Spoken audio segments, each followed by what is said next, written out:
Olá, meus queridos amigos. Sempre é com muita satisfação, muita alegria que nós estamos aqui hoje para transmitir mais uma live via Web TV Espiritismo, para a TV7, para a CEDCC, para a Rádio Amiga Espiritual lá de São Borja e também para a Rádio Portal Boa Luz, né? Portal da Luz. Então, sempre é com muita alegria que estamos aqui hoje. Hoje o nosso convidado, ele é de lá de São Paulo, é escritor, palestrante motivacional, palestrante espírita. Então, conversamos aqui nos bastidores, né, com a vasta experiência dentro da doutrina espírita, e vai estar aqui hoje para falar de um tema muito interessante mesmo, porque afeta muito as famílias, afeta muito a juventude, e essa fase adolescência, né, da adolescência, que é muito interessante essa fase, merece grandes reflexões. E quem está aqui hoje conosco é Edson Figueiredo, falando do tema Adolescência e Vida, Desafios para a Evolução. Edson, meu irmão, meu amigo, que Jesus possa lhe abençoar, que os anjos de guarda, em especial o seu anjo de guarda, possa lhe inspirar, lhe intuir, e que possamos ter uma interação muito boa, muito legal mesmo, e desde já nós pedimos às pessoas que estão nos assistindo que formulem suas perguntas, mandem para cá, que nós teremos essa vontade de fazer essa interação com o nosso querido Edson. Edson falará em torno de 10 minutinhos mesmo, só para instigar vocês e a mim também, que irei fazer algumas perguntas com ele, certo? Então, seja bem-vindo, meu irmão. Muito obrigado. Eu tenho um prazer estar aqui com vocês. Eu confesso que eu fiquei emocionado aí com o convite, né? A gente não está tão habituado a falar assim para fora de São Paulo, que é o círculo que a gente está habituado a fazer as palestras, apesar de que depois que eu lancei o meu canal lá no YouTube, aí a gente conseguiu atingir outros públicos, né? Fora de São Paulo. Então é um prazer estar aqui com vocês. Eu vou adorar mesmo fazer esse bate-bola com o pessoal. Eles fiquem à vontade para fazer perguntas. Eu procuro não fugir de perguntas. Se eu souber... Sabe aquele personagem? Se eu sei, digo que sei. Se não sei, digo que não sei. Lembra desse personagem? Não? Eu sou mais ou menos assim. Se sei, vou dizer que sei. Se não sei, vou dizer que não sei. Essa questão da adolescência, ela é uma questão muito interessante. Aliás, eu tenho uma palestra sobre isso, que o título da palestra, inclusive, é Adolescência, Maravilhosa Fase do Espírito. Então, olha, é um tema até instigante. Por quê? Porque normalmente o jovem é visto como um problemático, é visto como... Tem até aquela alcunha de aborrecente, né? Cheio de problemas, cheio de dúvidas, cheio de coisas. Porém, o pessoal que fala isso não conhece essa questão espiritual. O que acontece com o adolescente a nível espiritual. Isso é que eu chamo de maravilhosa fase, e a gente vai explicar um pouquinho daqui um pouco. Antes, porém, eu vou pedir licença para ler uma frase, tá? Sobre adolescente. Posso ler aqui? Ó, nossos adolescentes atuais parecem amar o luxo, têm maus modos e desprezam a autoridade. São desrespeitosos com os adultos e passam tempo vagando nas praças. São propensos a ofender seus pais, monopolizam a conversa quando estão em companhia de outras pessoas mais velhas. Comem com voracidade e tiranizam seus mestres. Meu Deus! Olha que descrição da adolescência. Naturalmente que essa frase ela não é atual, ela é antiga. Mas você tem ideia, Ailton, de quanto tempo faz que essa frase foi cunhada? Faz assim uma noção, não? Ou quem cunhou essa frase? Eu já vi algo parecido falando, não sei se foi de Cícero, algo nesse sentido aí. Não, Mas... é o Sócrates. Ah, é o Sócrates. Sócrates. Lá, olha, lá atrás, a visão que já se tinha do adolescente. Né? Então, se a gente olhar essa frase, nós vamos ver que parece que não mudou muita coisa, né?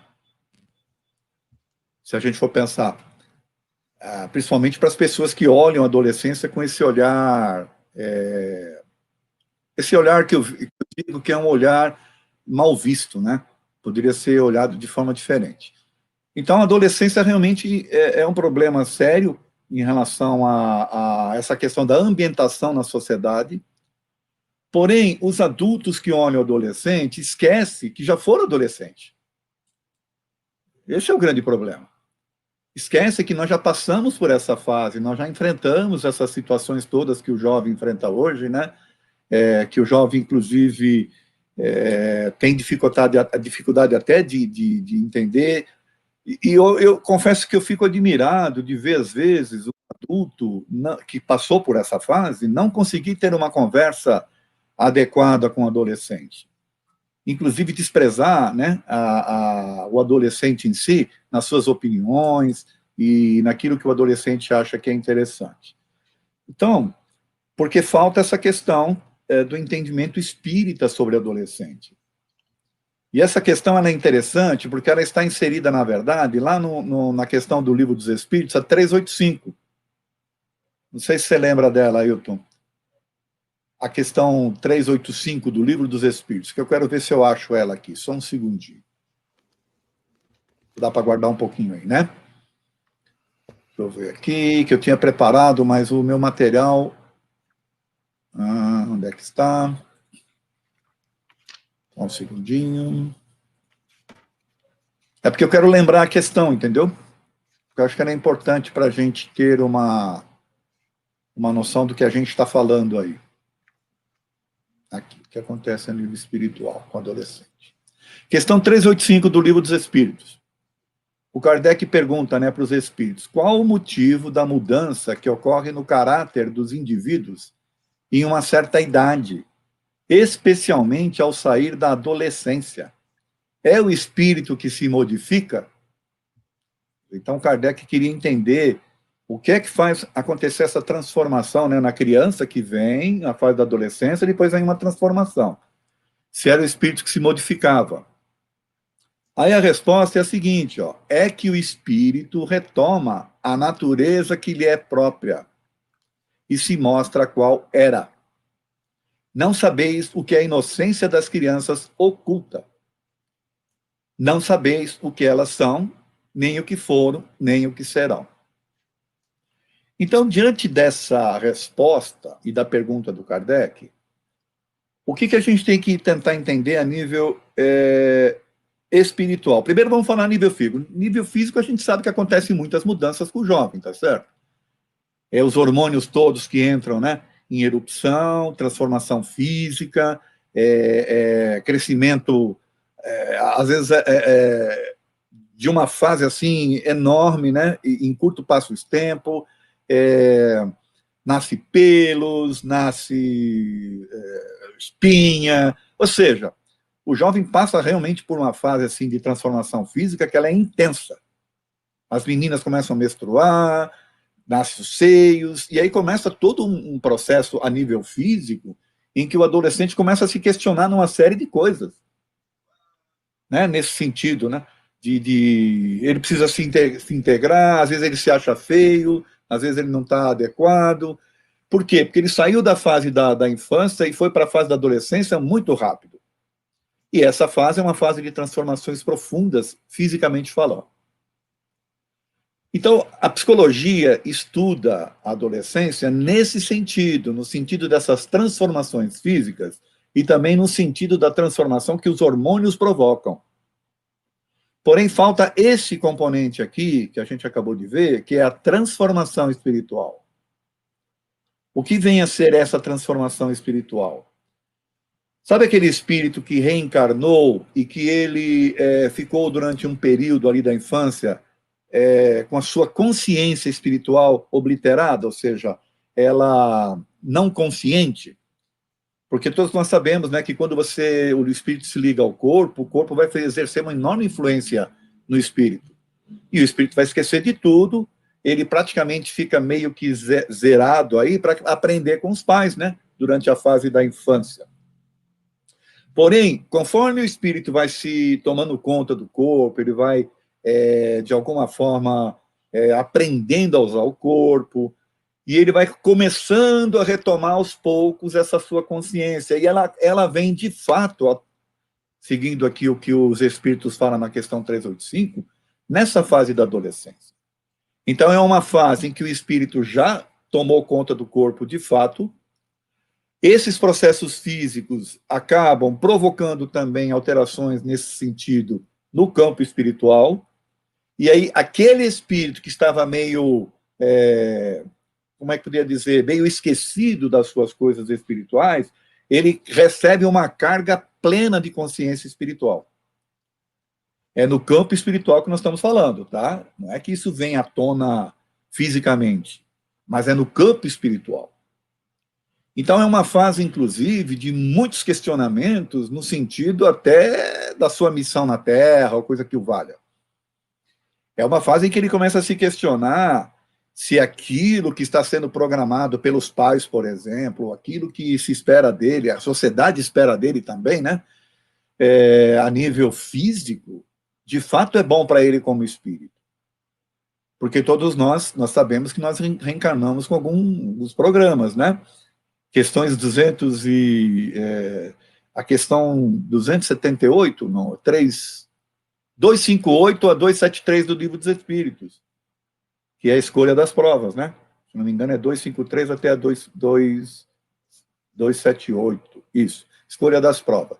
Então, a gente sabe que a gente nasce aí com um programa, e, de repente, você agora, adolescente, tendo que enfrentar todas essas mudanças físicas, tendo que deixar, por exemplo, de ser criança para ser adulto, você nem é adulto e nem é criança, você está naquela fase, e ainda vem toda essa questão espiritual, não é fácil. Não é fácil para o jovem. Ele precisa ter, o adulto precisa ter um olhar para o jovem, né, um olhar mais caridoso, um olhar mais paciente, um olhar mais fraterno, um olhar mais acolhedor. A paciência tem que estar presente nessas questões do diálogo, inclusive. Essa questão de considerar o jovem também é de extrema importância. Eu vou tentar dar um exemplo simples aqui, vai. Imagine os pais que querem para o seu filho que ele seja engenheiro. Acho que isso acontece na maioria dos lares, né? Não necessariamente engenheiro, mas os pais querem que os filhos sejam algo que eles acham que é o ideal. Não é assim? Eles idealizam para os filhos algumas coisas. Porém, os filhos vêm seguindo mais ou menos o que os pais estão falando, mas nessa fase aí, na sua retomada de consciência espiritual, ele quer, de repente, ele percebe que ele quer outra coisa. Não é para ele não quer ser um engenheiro, ele quer ser um músico, por exemplo. Até porque, né, o É. espírito já vem com as suas tendências, é bom lembrar disso, né? Com Isso. essa carga de informação, como você bem citou aí, né? Então, Isso. há uma força, assim, uma força, vamos dizer, uma força irresistível que puxa ele para determinada área também. Tem isso, né? É isso aí. Então, pegando esse exemplo que eu estou falando, os pais querem que ele seja engenheiro, mas na tendência dele, o anseio dele, inclusive, a nível espiritual, é ser músico. Bom, eu acho que você deve ter percebido, existem inúmeros casos desses.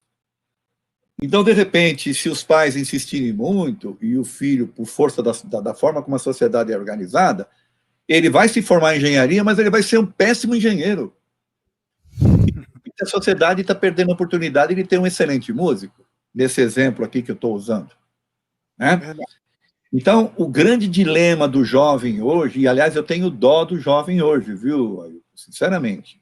Dó no aspecto que a pressão que a sociedade exerce em cima do jovem, ela é cruel.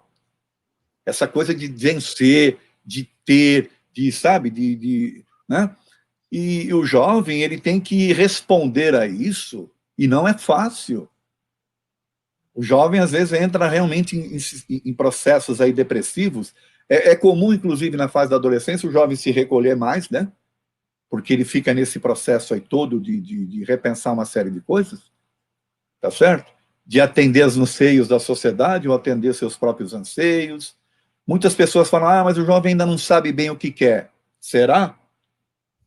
Quem fala isso é porque não entende essa questão espiritual também. Porque os pais que são espíritas, os pais que entendem essa questão, vão tratar essa questão com o jovem de uma outra maneira, muito mais ampla. É aquilo que eu falo do pai considerar, né, os pais considerarem o que o jovem fala ou o que o jovem sente. Tá certo?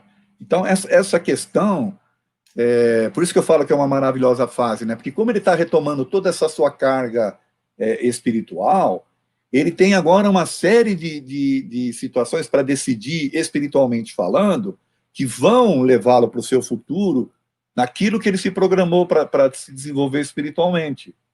E, às vezes, ele pode entrar em choque, né, com aqueles pais que não entendem isso e que querem que ele siga os sonhos dos pais, e não do jovem. Então, isso, infelizmente, leva muitos jovens aí a entrar em processos depressivos e processos que podem acarretar aí situações até, nós estamos falando aqui do Setembro Amarelo também, né? Pode acarretar situações do jovem querer desistir, porque ele acha que ele não tem as condições de atender aquilo que a sociedade ou os pais estão querendo dele. Então, falta esse componente de entendimento para essa análise que se faz do adolescente. A psicologia é perfeita na análise que ela faz, né? Nesse processo todo de acompanhar os desenvolvimentos, mas falta esse componente que é olhar o espírito que está ali presente. E quais são os anseios desse espírito. Nessa questão aí, nesse quesito, inclusive, é que se faz importante estudar a doutrina, até para ajudar o jovem. Muitos jovens conseguem, de repente, equilibrar essa questão dentro de uma mocidade espírita, por exemplo, né? Desde que seja uma mocidade espírita dirigida para ajudar nesse processo, né, de conhecimento, de autoconhecimento e por aí afora. Não aquela... desculpe o que eu vou falar aqui, tá? Pode parecer até uma coisa meio... não aquela mocidade espírita evangelizadora. Evangelizadora no sentido castrador. Porque senão, o que vai acontecer? É mais um agora, que é o componente religioso, jogando uma carga em cima do jovem que ele não está preparado. Não sei se eu fui claro nisso. Deixa eu fazer uma pergunta nesse sentido aí. Então, vai lá. Nesse caso, qual seria a atitude dos pais espíritas, agora estou falando de espíritas especificamente, quando tem um filho que tem uma certa resistência em não querer ser espírita, pelo menos nesse momento da juventude? Bom, primeiro, ver o respeito, não é isso? Se você quer ser considerado, você também tem que se considerar. E a gente sabe, né, Ailton, que, como eu falo, como nós já fomos adolescentes, você sabe que aquilo que é imposto, você pode até fazer, porque você ainda depende dos pais, por exemplo, e tal, mas você vai fazer a contragosto, você não vai gostar do que está fazendo, e você, de repente, na primeira oportunidade que tiver, vai de repente, sair fora. Então, o que os pais têm que fazer é não forçar, convidar. É diferente. Forçar é uma coisa, convidar é outra. Mas convidar com carinho, com amor, com atenção, pedindo para o filho, pelo menos, considerar. Fala, puxa, vai lá, pelo menos, conhecer, dá essa oportunidade para a gente, vai entender o que é e tal, para depois você decidir. Não decida antes de conhecer. É mais ou menos essa atitude que eu acho que os pais têm que ter com os filhos nesse sentido, né? Porque quando você força, você tem uma tendência a criar uma situação da pessoa já se tornar resistente. Né? É a mesma coisa que você vai dialogar com alguém, Ailton, e você fala, você tira a razão da pessoa logo na primeira frase. Quando você fala assim com uma pessoa, você está errado, a pessoa vai te ouvir? O que você acha? De jeito nenhum. Vai criar ali não logo... vai, né? Ela vai, primeiro que ela já vai se travar, falar, opa, tá me achando errado? O que é isso? E aí ela não vai para um processo de um diálogo sadio, ela já vai para um processo de embate. Você pode até dizer para a pessoa que ela está errada, mas não dessa forma. Você vai falar, olha, eu acho que você tem razão neste ponto, mas você não está considerando este. Você está dando a razão para a pessoa, você não está tirando a razão dela, e você está dando a oportunidade para ela, dela te ouvir. pode ser que ela te considere. Então, nesse sentido, é que eu acho que os pais não podem forçar, eles podem convidar, e convidar de uma forma positiva, né? E não de uma forma impositiva. Eu acho que é esse o ponto que tem que ter, porque você tem que respeitar o jovem nesse sentido, né? Ele quer ser respeitado, tá certo? Ele quer ser considerado, né? Aliás, ele precisa ser considerado. Esse é um ponto. Edson, chegou uma pergunta aqui pelo WhatsApp para gente. Deixa eu fazer essa Vamos lá. pergunta aqui. Diz o seguinte: na adolescência, a pessoa passa por uma série de transformações físicas, psicológicas, etc. E no contexto espiritual, das influências, mediunidade, etc. O que mais afeta o adolescente e o que a família deve fazer para ajudá-lo nessa fase? Então, ele pode ser afetado nessa retomada da consciência espiritual aí, inclusive, ele pode ser afetado nas questões mediúnicas, influências, inclusive, espirituais. Então, os pais que de fato amam, né, e que acompanham os filhos, percebem o que está acontecendo com os filhos.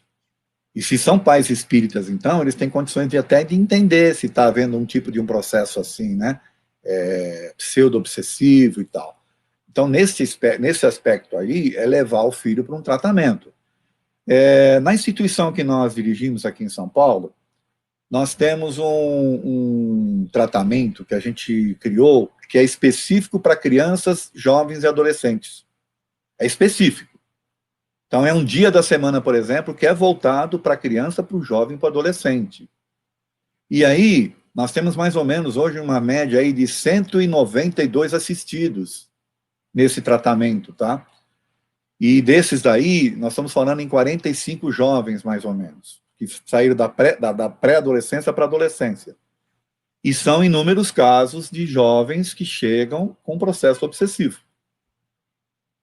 E esse processo obsessivo, então, é tratado primeiro, né?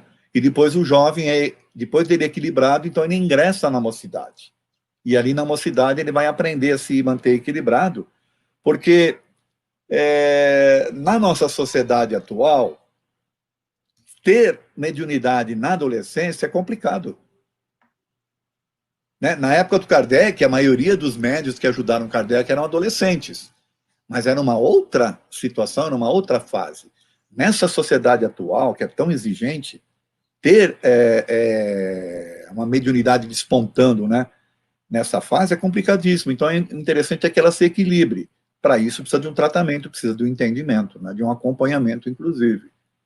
Não sei se eu cheguei a responder aí para o nosso ouvinte, mas é mais ou menos isso. Tá? Nós temos lá hoje jovens que passaram por essa fase e que hoje estão equilibrados, participando da mocidade. E hoje nós temos, inclusive, voluntários atuando nas salas mediúnicas que já foram adolescentes, né, que saíram desse tipo de situação e hoje eles estão já adultos, né, estão ingressados ali nas atividades mediúnicas, sem maiores problemas. Então tem que olhar este lado, tá? Que infelizmente acontece.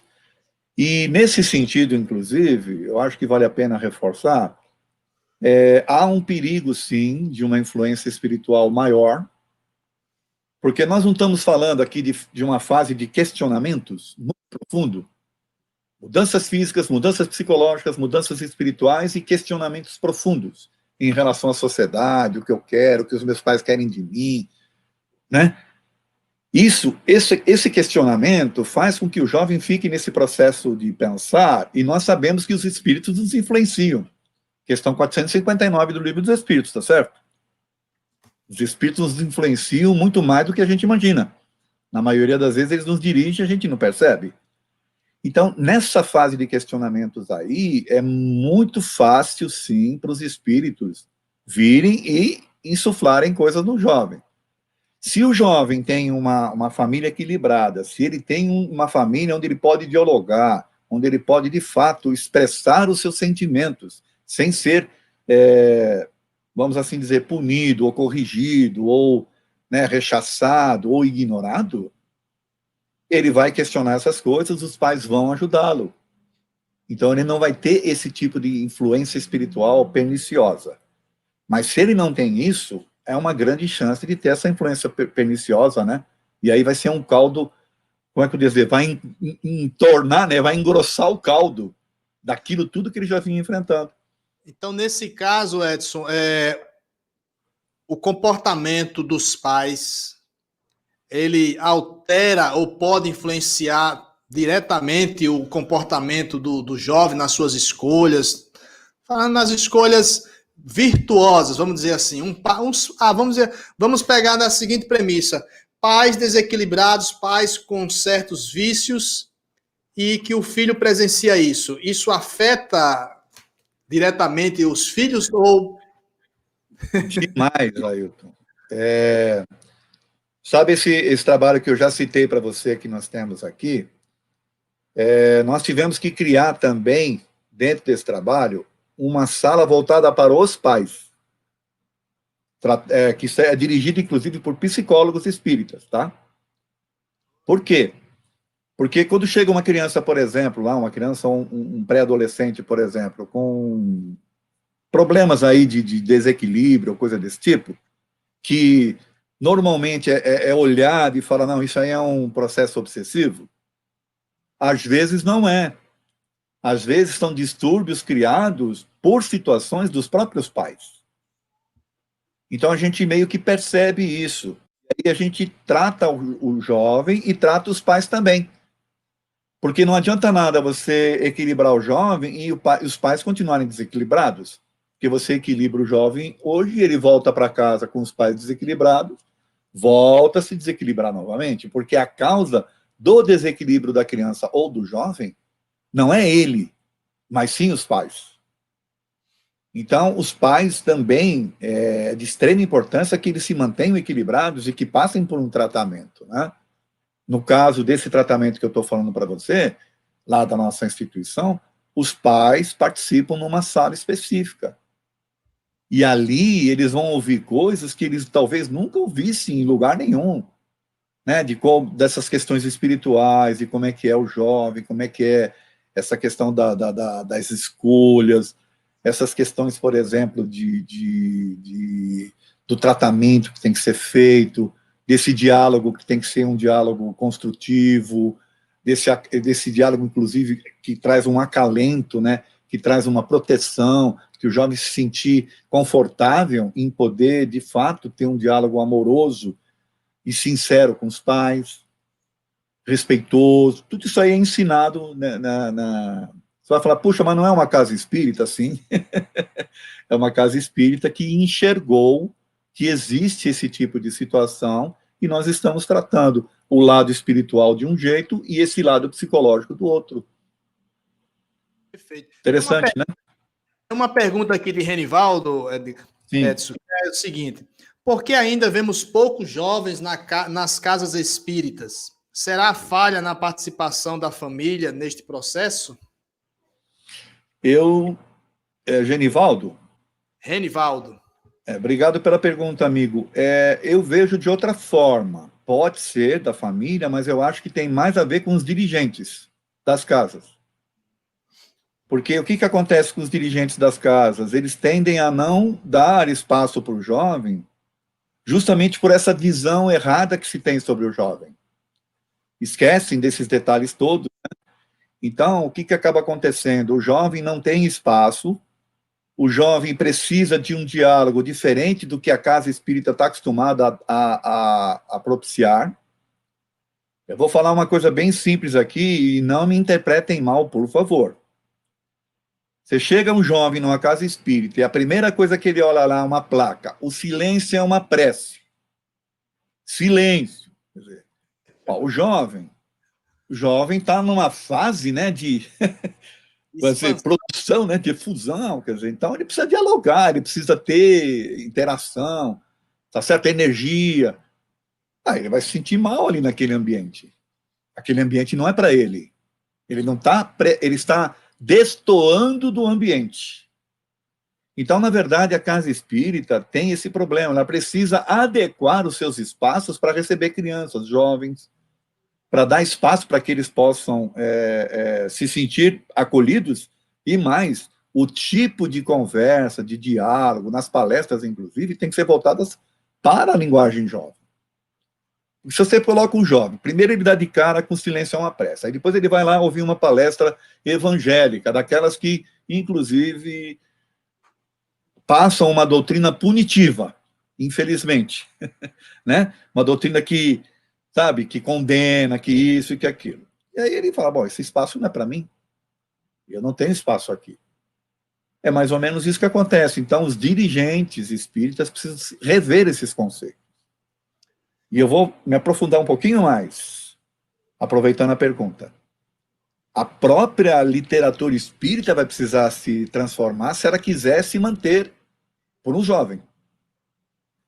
Porque os livros espíritas que estão vindo aí, com esse linguajar contemporâneo, essas palavras que você precisa usar um dicionário para entender, para o jovem de hoje, não vai dar certo. Então as casas precisam se adequar, e na minha forma de enxergar, de entender, pode ser que eu esteja errado, porque eu não me acho o dono da verdade, mas é a experiência que nós já tivemos na nossa casa, tá bom? Nós tiramos essa placa, viu, lá da casa. O silêncio é uma prece, não tem mais lá. Tem aonde? Dentro do salão e dentro das salas onde se faz os tratamentos. Aí sim. Mas no pátio, naqueles lugares onde o pessoal circula, não tem. Nós batizamos esse espaço aí de Salão da Alegria. Ai, que bom. Então, olha que interessante. Por quê? Porque ali você pode ser efusivo, você pode sim abraçar alguém, você pode falar um pouco mais alto, você pode rir, né? Não tem problema nenhum. Agora, quando você entra para dentro da sala de tratamento, aí há o respeito, aí sim há o silêncio, ali há a concentração e tal. Então, é uma forma de você adequar o seu ambiente para todos, né? Tanto para o mais antigo, quanto para o jovem, como para a criança. Eu acho que é isso que falta para as casas espíritas, inclusive. Deixa eu contar um evento que aconteceu aqui próximo. Eu presenciei um evento espírita. Eu estava, de certa forma, à frente, mas aí nos deparamos com o seguinte obstáculo: as crianças. O evento era um evento espírita, como eu já disse, só que as crianças estavam fazendo muito barulho. E houve uma proposta dos pais não levarem as crianças para o evento. E aí houve aquela discussão, tal, mas propôs-se o seguinte: não, vamos criar um espaço para as crianças virem também, senão os pais não vêm. Porque a questão dos pais foi o seguinte: se eu não puder levar as crianças, os meus filhos, eu não poderei ir nesse horário, porque não tenho com quem deixar os meus filhos. Qual seria a atitude aí, Edson, nesse sentido? Então, é por isso que eu estou falando, falta esta visão. Então, por exemplo, você cobra, né, como dirigente, você vai cobrar lá o teu voluntário porque ele não está vindo lá na atividade mediúnica. Ele fala, mas eu não tenho com quem deixar meu filho. Como é que faz? Então, as casas, elas precisam ter este olhar, né? Não só as casas, mas os eventos também precisam ter esse tipo de olhar e criar, inclusive, atrativos para as crianças e para os jovens. Mas atrativos que sejam, como é que eu poderia dizer, positivos e não negativos. Porque se você pega e traz a criança, depois bota lá uma pessoa para ficar evangelizando ela, naqueles termos impositivos da evangelização, né? Você também vai criar um processo que você pode criar uma barreira na criança. Então, a criança precisa ter esse tipo, e o jovem, né, ele precisa ter esse tipo de liberdade, dele, por exemplo, questionar, dele poder perguntar alguma coisa, de receber uma resposta que seja adequada, né, dentro desse ambiente espírita. Ou seja, ele tem que estudar a doutrina espírita de uma forma leve, não desta forma que a gente está habituado nas casas espíritas. Não que eu ache que as casas espíritas estão erradas, não é isso. É que este modelo, ele serviu, né, por um período. Nós estamos entrando numa nova fase. Vejam nós aqui falando pela internet, né, para, sei lá, quantas pessoas, para quantos lugares. É uma outra fase dessa fase espírita. Então, a gente precisa se modernizar nesse sentido. Quando você não dá espaço para, numa casa ou num evento, você trazer o jovem ou a criança, você está simplesmente impedindo que a criança e o jovem frequentem a casa espírita ou os eventos espíritas. E se você os traz, mas não cria um ambiente adequado, com monitoria adequada, você também corre o risco de, porque também não basta só trazer, né, Ailton? Não, vamos criar um espaço aqui como se fosse um repositório de criança, né? Você joga as crianças lá, tudo misturada, bota uma pessoa lá, um coitado para tomar conta, né? Entendeu? Isso também não funciona. É preciso até separar por faixa etária, por exemplo, para que você possa ter um diálogo adequado com a faixa etária. Isso acontece, eu estou falando tudo isso para você porque é a experiência nossa, da nossa casa lá, nesse aspecto. Este dia que eu estou falando para vocês, que a gente tem lá, nós temos uma sala em que fica crianças de 2 a 4, até 4 anos, uma outra de 5 e 6, a outra de 7, 8 e 9, a outra 10, 11 e 12, 14 e 15 e 16, depois de 17 em diante, que é a mocidade. Tudo separado. E sendo abordado, o tema é o mesmo naquele dia, né? Para todos, porém, a abordagem daquele tema, ele é adequado àquele nível de entendimento da criança. Como também é abordado com os pais, no nível de entendimento dos pais. Isso é um projeto que funciona muito bem e é uma forma que você tem, então, de manter a casa com a frequência dos mais novos, para que esses, inclusive, deem continuidade lá na casa espírita. Eu posso fazer uma pergunta aqui para vocês ou não? Vocês consideram uma pessoa de 33 anos jovem? No tempo atual? Eu considero. 33 anos, jovem, de repente você vai falar que uma pessoa de 33 anos não tem maturidade suficiente ainda, um dirigente espírita vai olhar para ele e vai falar assim, olha, esse aí não... Bom, eu assumi a presidência da nossa casa lá com 33 anos de idade. E já fazem 30 anos. Tá jovem ainda. Então, mas eu tinha, veja aí, eu tinha 33 anos de idade. Eu era um jovem, né? Iniciando, talvez, na doutrina, tem uns 4 anos que eu frequentava a doutrina espírita. Eu cheguei lá com 29 anos de idade. Então, assumi a presidência da casa. Então, como é que eu, né, que hoje, com meus 63 anos de idade, não vou olhar o jovem com o mesmo olhar que me olharam lá atrás, você entende? Eu acho que isso que está faltando para o meio espírita, essa mudança da questão dos dirigentes olharem os jovens de uma outra maneira. E outra, os dirigentes se permitirem ser questionados pelos jovens. Deixa eu fazer uma pergunta. É só fazer um complemento, aí você pode fazer a pergunta, pode ser? Pode sim. É porque teve uma enquete aí que foi feita recentemente por um companheiro nosso, nessa questão dos jovens, e uma das maiores reclamações que eles fazem é essa, que eles não podem questionar. E quando questionam, não recebem as respostas adequadas. Entende? É como se você tem determinadas coisas que parece que são dogmas, não pode ser respondido. É aquilo e pronto.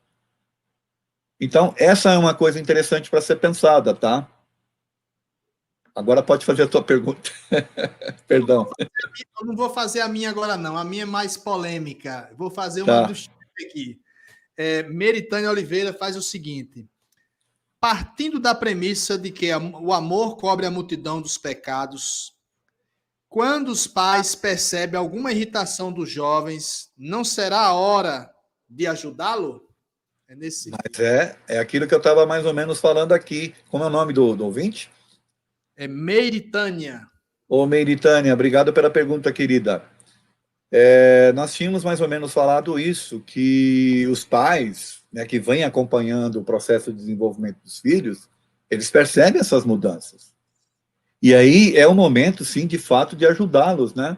Mas não o ajuda impositivo e tal, é na ajuda do diálogo fraterno mesmo, sabe? Da conversa, porque quando o jovem é criado num ambiente onde ele se sinta à vontade para falar as coisas, sem receio, né? Sem medo, de punições ou coisa que o valha, porque ele sabe que ele vai ser ouvido e que talvez ele receba uma resposta que o ajude, ele se sente confiante para expor as suas questões.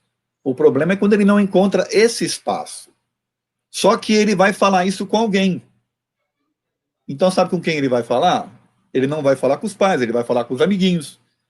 Ele vai falar com outras pessoas fora do ambiente do lar, buscando ajuda fora.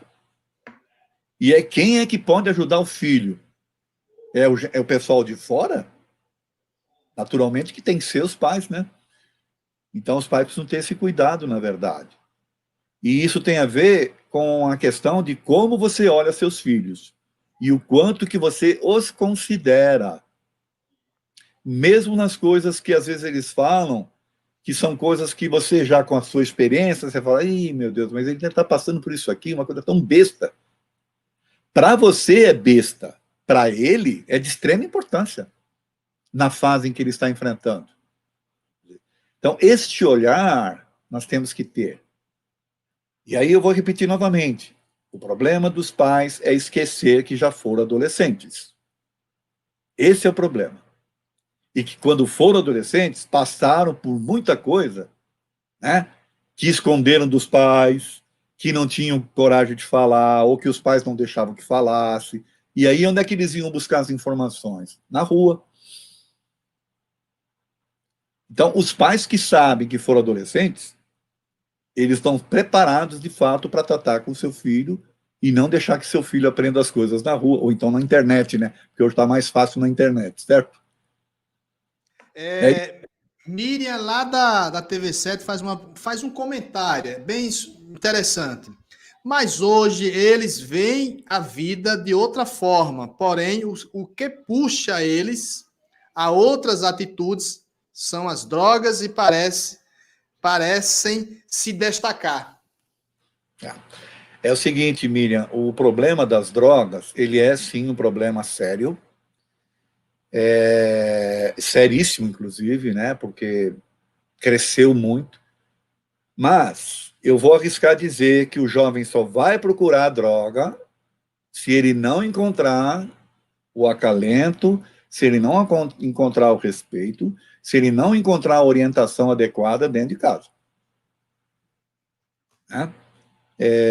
Se ele não tiver isso, e aí ele tiver que ir para a rua, né, para buscar satisfazer aí essa situação em que ele está se sentindo em desequilíbrio, por exemplo, aí é um caminho, meio caminho andado para ele entrar para as drogas. Porque ele vai dizer que ele é incompreendido, que os pais não entendem ele, que os pais querem que ele faça coisa que ele não quer. Ou seja, o rol de questões que ele pode trazer são muito grandes para incentivá-lo a buscar. E as pessoas que traficam sabem disso. E elas sabem de que forma tratar isso, né? É a psicologia inversa, sabe? Inversa no aspecto que sabem como induzir o jovem a começar a usar droga, entendeu? Porque o interesse dele é que ele se torne um dependente. Então, cabe aos pais, de fato, ter esse cuidado, né? Lógico, eu talvez estou sendo assim meio duro em relação aos pais, porque às vezes pode ter pais que fazem tudo isso que eu estou dizendo e mesmo assim o jovem ainda vai, né? Mas aí a gente vai falar aqui que a gente não pode pegar caso a caso, tá certo? A gente tem que olhar a coisa de uma forma mais genérica, né? De uma forma mais ampla, vamos assim dizer. Como diz então, hoje, por exemplo,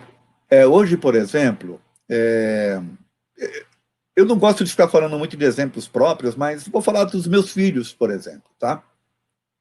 Os meus filhos nasceram num lar espírita. E a gente sempre tratou eles, né? Dessa forma que eu estou falando aqui. Quando eu falo essas coisas, é porque eu apliquei isso.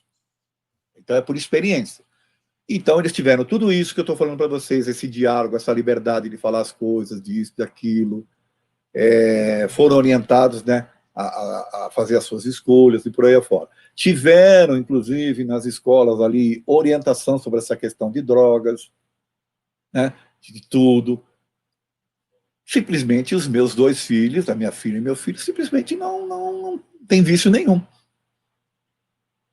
E são equilibrados nesse aspecto, né? Por quê? Porque tiveram esse tipo de amparo. Então não tiveram nenhum tipo de problema nesse sentido. Lógico, eu estou falando de uma experiência que nós tivemos aqui.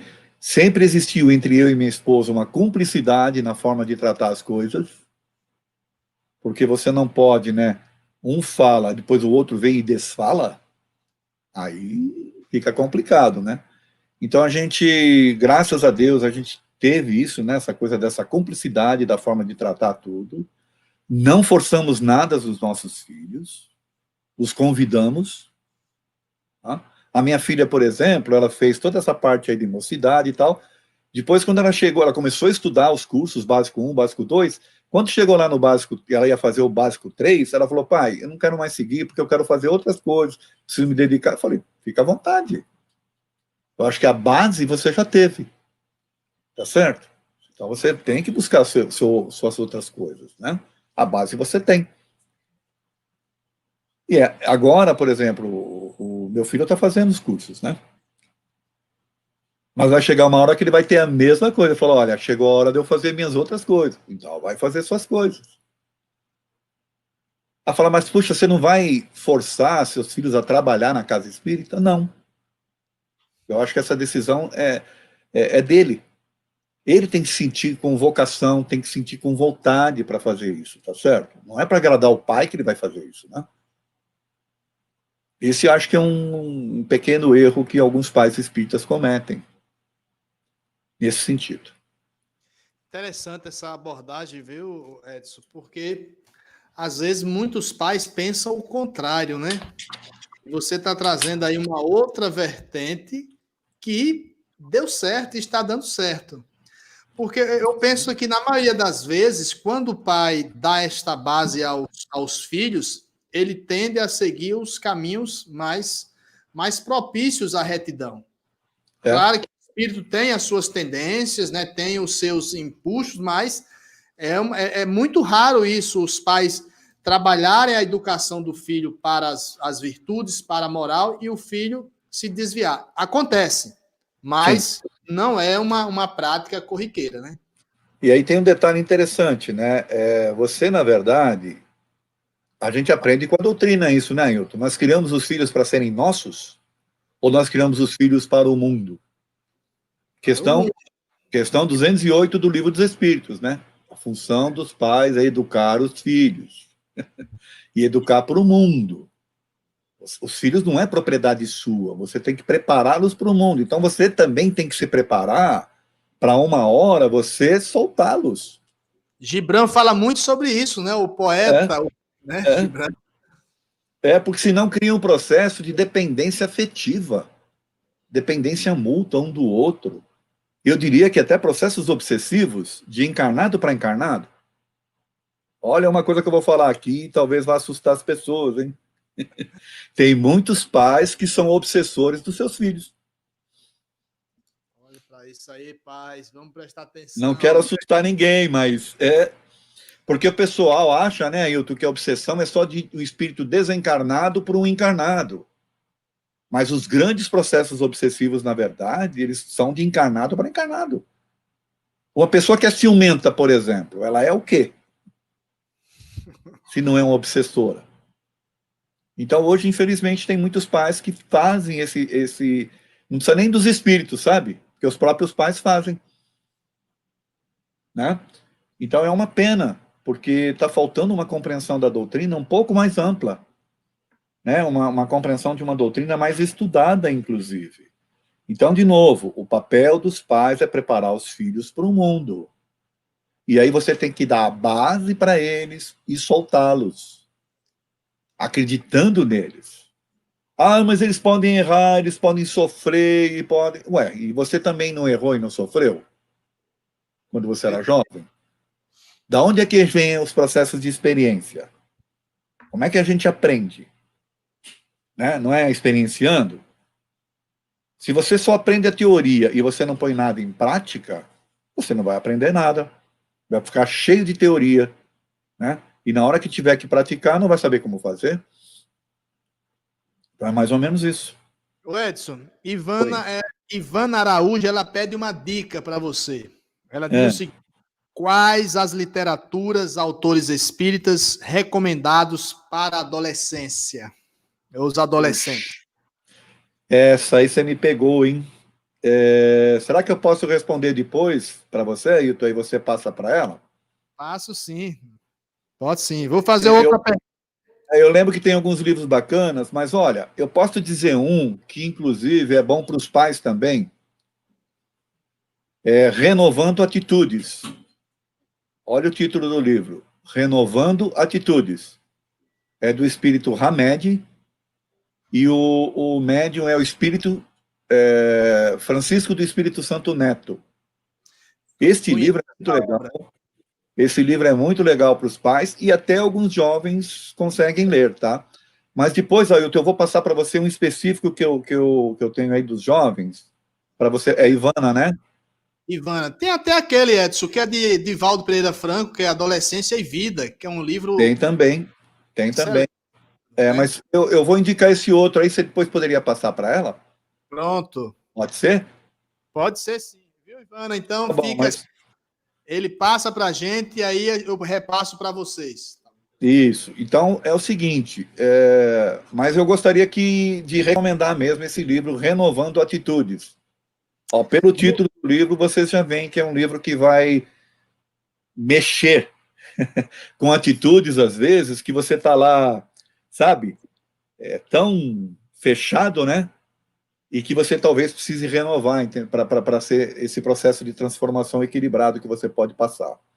Lembrando aqui, viu, Edson, que a literatura que ela pede é para os adolescentes, mas você já falou que serve para os pais como para os adolescentes, né? Então, sim, porque é um livro que ele é um livro que serve para os dois, tá? Mas tem um outro que eu quero indicar, que é que agora eu não lembro de cabeça o título, tá bom? E eu queria recomendar, inclusive, para a Ivana, se ela puder assistir a minha palestra lá no meu canal, Fala o seu canal aí, Edson. Adolescente. Oi? Fala o seu canal. O meu canal no YouTube é Edson Figueiredo. Olá, pessoal. Edson Figueiredo, né? Figueiredo. E a palestra em si, que a gente está falando aqui, é Adolescência, a maravilhosa fase do espírito. Pronto. Anote aí vocês, viu? Vamos lá. Suzy Santos, ela faz uma pergunta. A adolescência é um período de muitas mudanças e transformações. Muitos são mais suscetíveis às más influências, inclusive espirituais. Como auxiliar? Então, essa aí a gente estava falando aqui dessa questão, da questão 385 do Livro dos Espíritos, né, que é um momento em que o jovem retoma essa sua capacidade espiritual, e aí entra junto com toda a mudança física, mais a mudança psicológica, vem essa questão da mudança espiritual também. Então é um prato cheio mesmo para uma série de questionamentos, e é um prato cheio mesmo para essas influências. Mas se a receita se você fez toda a lição de casa com o pais, né? Todo aquele acompanhamento, deixando um espaço bacana para o jovem poder questionar, ele se sentir respeitado, ele se sentir considerado, ele saber que ele pode contar com os pais, que ele não vai ser recriminado se ele expor alguma coisa. Vou tentar falar uma coisa aqui que talvez não seja muito interessante, que choque, mas imagine um jovem que está na dúvida em relação à sua sexualidade. Se ele não puder ter a liberdade de conversar com os pais, quem é que pode ajudá-lo? Ele vai fazer isso onde? Vai fazer na rua, tá certo? Então, infelizmente, muitos pais falham nesse sentido, de não considerar o jovem e de não dar oportunidade para o jovem se expor os seus sentimentos, né, sem nenhum tipo de receio de ser perseguido, de ser recriminado ou coisa que o valha. A relação tem que ser uma relação positiva, né? De consideração mútua. Eu te considero meu filho e eu peço que você também me considere. É mais ou menos isso. Edson, deixa eu fazer a minha pergunta que eu disse que ia Aquela fazer. que você falou que era polêmica. Sim, exato. São que várias. É para fechar o programa, né, Ailton? É isso? Não. É o seguinte. Estava participando de um grupo de estudo de jovens, né? Tá. E tinha alguns jovens com tatuagem, participando do programa, inclusive, né, dando sugestões, muito participativo, mas só que alguém chegou com uma colocação muito polêmica, que É. existem os vales dos tatuados, que as Ai, meu pessoas Deus. que usam tatuagem vão para esses vales e tal. E aí, como nós estamos aqui com uma pessoa experiente, conhecedora do tema, eu gostaria que você nos esclarecesse e para os pais e os jovens que nos assistem também. Então, Ailton, eu até peço perdão, porque eu tenho uma visão totalmente diferente, tá? Uma coisa é você ouvir a história, por exemplo, do Camilo Castelo Branco, que passou e foi lá para o Vale dos Suicidas, mas a história é dele. Não precisa ser a Perfeito. história de todo espírita e todo suicida. Se você Perfeito. pega lá os relatos dos suicidas no livro do O Céu e o Inferno, você vai ver que não tem vale nenhum, Exatamente. tá certo? Então, as pessoas gostam de criar esses vales. Eu não sei por quê. Vamos tentar entender o seguinte, porque uma vez uma jovem me perguntou que ela tinha vontade de fazer uma tatuagem, e ela me perguntou se ela ficaria tatuada no perispírito dela. Olha que pergunta. Aí eu respondi para ela o seguinte, falei, olha, o perispírito, ele é ideoplástico. Ele é comandado pela mente. Então, se essa tua tatuagem é algo que é tão importante para você, que é algo que se você não fizer, ou seja, o quanto que a tua mente vai, sabe, canalizar para essa tatuagem. Você pode sim tatuar teu perispírito, mas se você vai fazer uma tatuagem porque você precisa estar na moda com as pessoas, você precisa ingressar num grupo, isso, aquilo, mas isso não é um fator, não necessariamente vai ser tatuado o teu perispírito. Então, nesse sentido, eu acho que a resposta para a tua pergunta, eu não acredito em vale de tatuados. Eu acho que, inclusive, a pessoa que falou isso deve ser uma pessoa mais velha, tratando com jovens, sem saber como falar com jovem. Que é isso que eu acabei de falar aqui no programa o tempo todo, né? Precisamos, no meio espírita, criar um diálogo aberto com os jovens, sem cerceamento, sem imposições, sem essas ideias retrógradas que existem, sem aquela do silêncio é uma prece, sabe? Criar um ambiente mais alegre, mais aberto, para que o jovem possa se manifestar. Porque, senhora, se for isso que vai acontecer, sabe o que vai acontecer? Todo jovem que desencarnar hoje em dia, então vai tudo pro vale do tatuado, porque a maioria tem tatuagem. Então, sinceramente, não existe isso. Isso é coisa da cabeça de pessoas que têm uma ideia punitiva da doutrina. A doutrina espírita não é punitiva, ela é libertadora. É a doutrina que veio quebrar dogmas, né, quebrar paradigmas e não ficar impondo aquele Deus que pune. É um Deus amoroso. Alguém hoje já falou aqui no programa, né? Se o amor cobre a multidão de pecados, ora, só porque a pessoa fez uma tatuagem, mas ela é uma excelente pessoa, então ela não merece um lugarzinho melhor, ela vai para o Vale dos Tatuados? E tudo que ela fez de bom não serve para nada? Perfeito. Por favor, né? Não dá Perfeito. para classificar, né, Ailton? E não dá para, sabe, enquadrar. A gente não pode, dentro do doutrina espírita, não dá para enquadrar todo mundo na mesma situação. Porque cada história é uma história, cada situação é uma situação, e nós é que somos construindo o nosso. Nós somos os artífices, né? Os construtores do nosso futuro, com base na forma como a gente pensa e conforme a gente age. Essa resposta sua já valeu o programa todo, viu, meu irmão? Agradeço, meu irmão. É exatamente isso mesmo. Me permita fazer mais 3 perguntinhas aí. Vamos lá. Ó, uma pergunta aqui. É do WhatsApp essa, não está no chat aí, viu? Então vamos lá. Percebe-se que o jovem se comporta e anseia de maneira muito diferente dos mais velhos. Porém, não estamos nos equivocando em oferecer um ambiente espírita exatamente igual no método, na linguagem e objetivos ao de sempre? Não parece que estamos tentando criar um movimento de juventude para a juventude que já fomos um dia e não para a juventude de hoje? É isso, eu já tinha mais ou menos falado isso no programa, né? E vou repetir novamente. A casa espírita hoje, do modelo antigo, não está preparada para receber jovem. E aí, volto àquela questão que eu falei do silêncio é uma prece, e você tirar essa placa e colocar lá o Salão da Alegria, por exemplo. Então, para numa casa espírita poder ter jovens, ela precisa mudar o seu astral, ela precisa mudar a sua forma de interagir com ele e criar um diálogo que seja um diálogo jovial, inclusive, um diálogo mais moderno. Palavras rebuscadas, aqueles livros, inclusive, complicados de ler, esquece, o jovem não vai ler. Tá certo? Então é preciso isso mesmo. Para que a gente tenha jovem no movimento, o movimento precisa rejuvenescer. Olha, deixa eu fazer outra pergunta do WhatsApp, porque às vezes as pessoas não querem, aí manda pro WhatsApp da gente aqui, viu, Edson? Sem problema.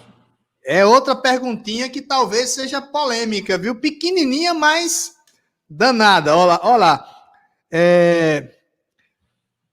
As vestimentas nas doutrinas, incluindo jovens e adultos, deve haver algumas restrições?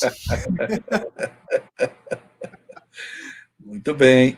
A pergunta é polêmica, mas ela é uma pergunta assertiva e é uma pergunta que tem que ser feita mesmo, né? O que acaba acontecendo, na verdade, né? O jovem, ele já tem uma forma de se vestir mais despojada em relação ao adulto, né? As modas também é uma coisa que contribui muito para essas questões.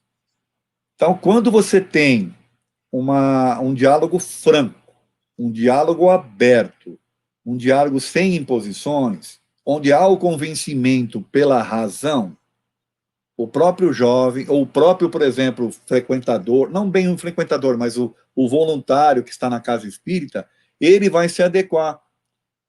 Então você não precisa impor, você não precisa ter lá o fiscal da vestimenta, entendeu? Alguém que fica ali na porta dizendo, você entra, você não entra. Isso é absurdo.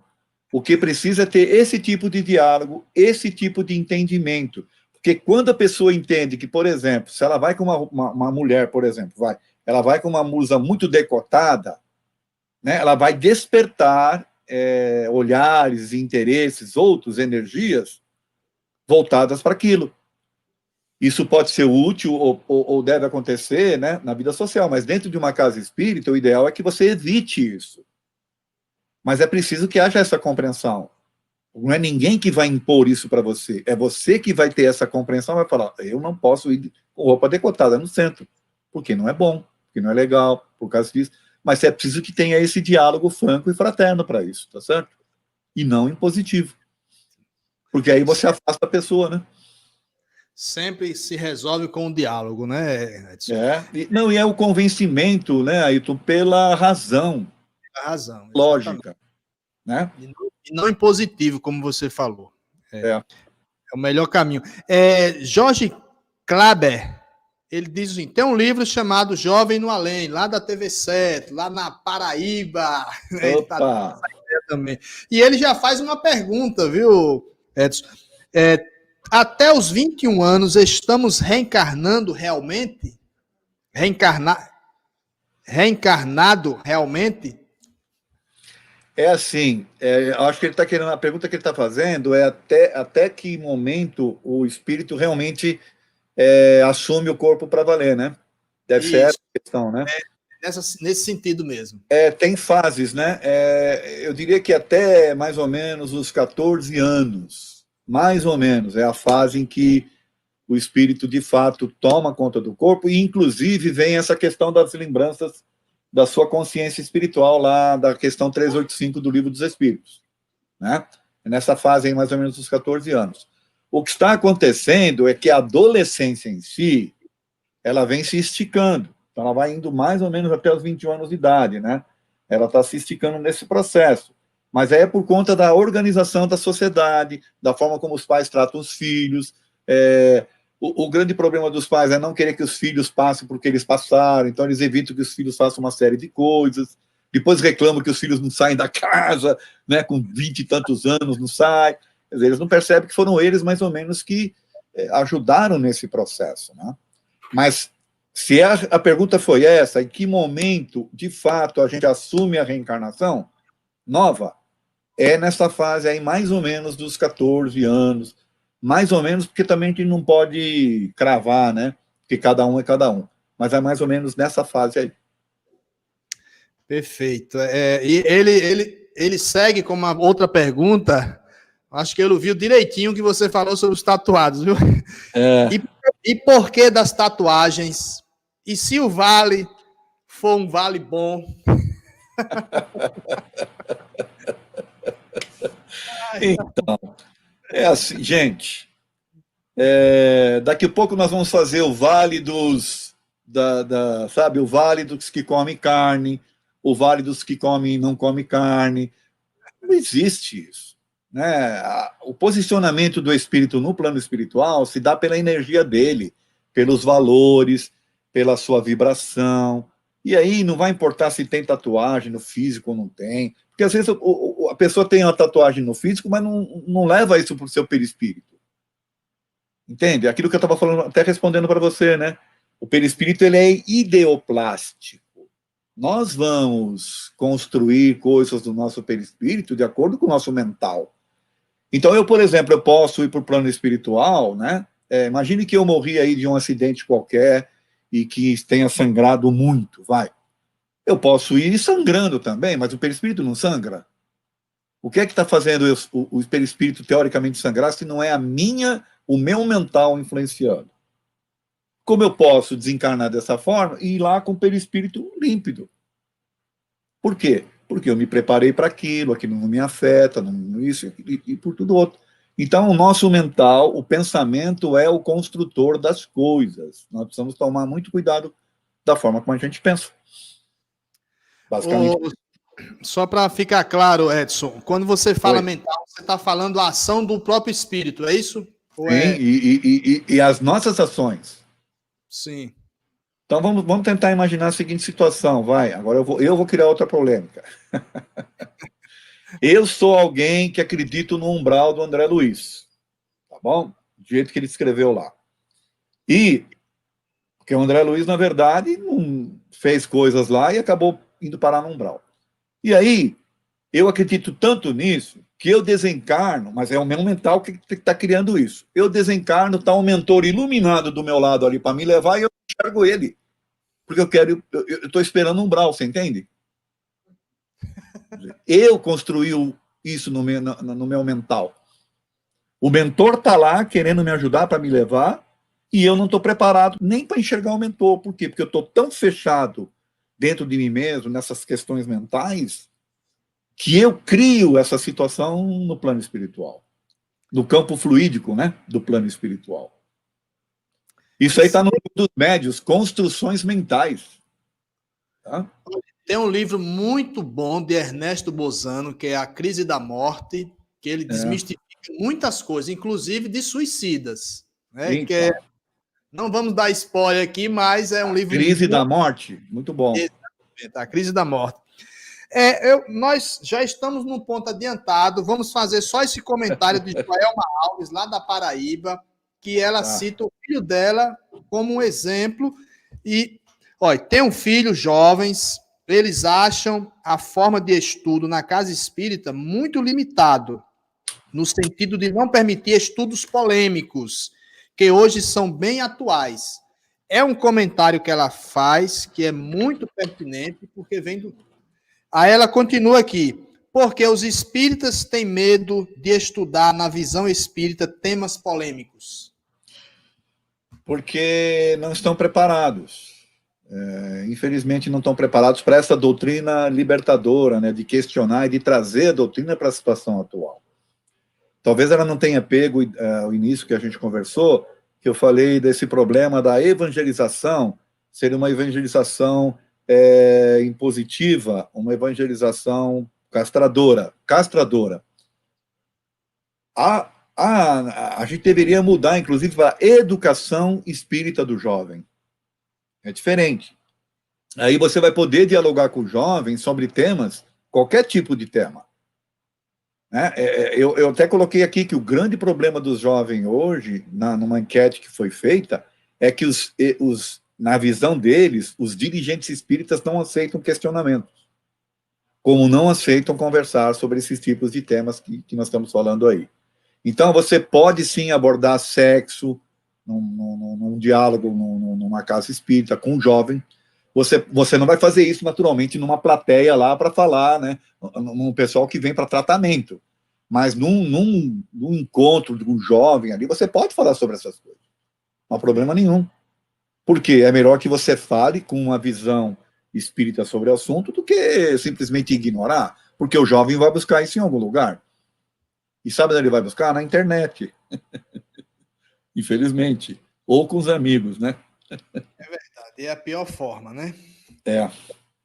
É. Pessoal, chegamos mais um final de bate-papo legal aqui com Edson Figueiredo, lá de São Paulo, com a vasta experiência dentro do movimento espírita, que participa, por sinal, eu não falei no início, é presidente da Casa Espírita Manuel Bento, com 76 anos de existência. Então, meus parabéns por essa casa existir aí em São Paulo.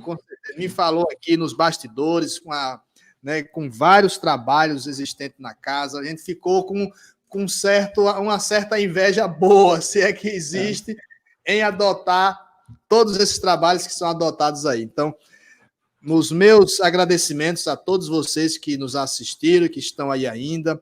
Não fizemos todas as perguntas, porque o tempo não dá, mas fica aqui os nossos agradecimentos, principalmente a Edson, e passo aí a palavra para você fazer as suas considerações, Edson. Eu que agradeço muito a oportunidade. Eu acho que pelas perguntas que foram feitas, acho que a gente conseguiu, né, desenvolver o tema. Eu me coloco à disposição de vocês, tá? Se for o caso, voltar para uma nova oportunidade para falar de outras coisas. Ótimo. Certo. Só que se preparem para ter um olhar espírita mais aberto, tá? Um olhar espírita mais amplo e não aquele desse que a gente está habituado a ver no movimento espírita, né? Acostumado. Esse olhar mais punitivo, mais cobrador, coisa que o valha, tá? Então, eu estou à disposição de vocês, eu fiquei muito feliz de estar aqui, viu? Foi muito bacana. Agradeço muito. Que bom, Edson. Você feliz, a gente mais ainda, que pôde aí beber um pouco dessa fonte do conhecimento através da sua pessoa. Então, um abraço, um beijo no coração, viu? Obrigado, gente. Tudo de bom para vocês. Felicidades. Tchau.